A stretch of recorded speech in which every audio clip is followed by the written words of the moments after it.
হৈছে ADF দলৰ পৰা হোজাই জিলা বাতিল হোৱাত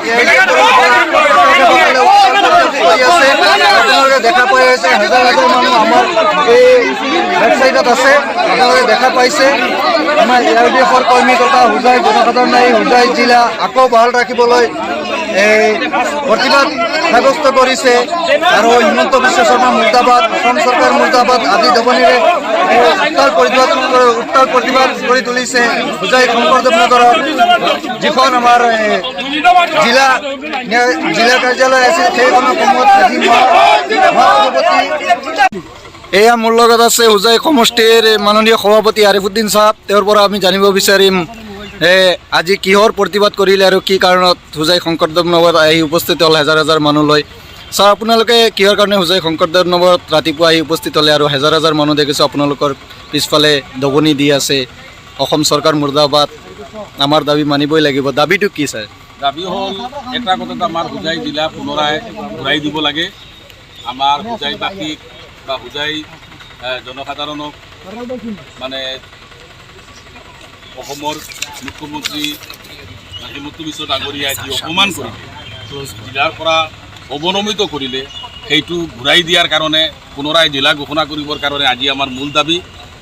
যোৱা 2022 চনৰ 31 ডিচেম্বৰ 22 চনৰ শেষৰ মানে দিনটোত তেখেতে দিল্লীত বহি কেবিনেটৰ সিদ্ধান্ত লৈ যি টুকলগী সিদ্ধান্ত দিলে সেইটোৰ বিৰুদ্ধে আমি প্ৰতিবাদ কৰিছোঁ।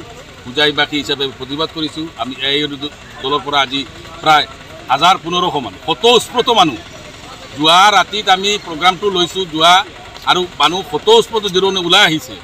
আমি মানে সেই ৰাইজখিনিক, হোজাইবাসী ৰাইজক আমি ধন্যবাদ দিছোঁ। জাতি, বৰ্ণ, ধৰ্ম নিৰ্বিশেষে আপোনালোকে দেখিছে মিডিয়াৰ মাধ্যমত, এইটো আমি মুখেৰে কোৱা নাই যে ADF দলৰ আৱাজত ADF দলৰ এটা মানে হেৰি কৰাত যিধৰণে প্ৰতিটো জাতি জনগোষ্ঠীৰ মানুহ ওলাই আহিছে, এইধৰণে আজি আমাৰ বিশেষকৈ হিমন্ত বিশ্ব ডাঙৰীয়াই এইটো পুনৰাই বিবেচনা কৰক। হোজাই জিলাক আকৌ জিলা হিচাপে ঘোষণা কৰক। জিলা ঘোষণা কৰি জিলাভিত্তিক সমষ্টি পুনৰীকৰণ যিটো আছে জিলাভিত্তিক ভিতৰত কৰিবৰ কাৰণে আমাৰ আজি আহ্বান আৰু তেখেতলৈ আমি এই সভাত দাবী জনাইছোঁ। গতিকে এইটো আমাৰ ADF দলৰ আজিৰ সভাৰ বা আজিৰ যিটো প্ৰতিবাদী মিছিল আছে সেইবিলাকৰ পৰা এই হোজাইবাসী মানুহ বঞ্চিত হ'ব। হোজাইবাসী মানুহৰ দীৰ্ঘদিনীয়া সপোন আছিলে আমাৰ এইখন আৰু অলপ বৃহত্তৰ পৰিসৰত গৈ জিলা হ'ব। সেইটোতো নহ'লেই আমাৰ জিলাখন কৰ্তন কৰি দিয়া হ'ল। আৰু এই জিলা কৰ্তন কৰাৰ আগতে কোনো দল সংগঠনৰ কোনো মতামত লোৱা হোৱা নাছিল বা এই বিগত যিটো বিধানসভা হৈ গৈছে সেই বিধানসভাটো গুণাত কৰি চৰকাৰখনে সেইটোৰ কোনো ইংগিত দিয়া নাছিলে। হঠাৎকৈ তেওঁলোকৰ গোপন কিবা এটা ৰহস্য আছে বা গোপন কিবা অভিসন্ধি থকা যেন আমি পাওঁ, যাৰ কাৰণে অকস্মাত এই জিলাখন ভংগ কৰি দিছে। এইটো আমি মানি ল'ব নোৱাৰোঁ। আৰু মই ভাবোঁ যে গোটেই জিলাখনৰ সচেতন আৰু গণতন্ত্ৰক আমি ৰাইজেও এইটো মানি ল'ব নোৱাৰে। যাৰ প্ৰাথমিক অৱস্থাৰ এই প্ৰথম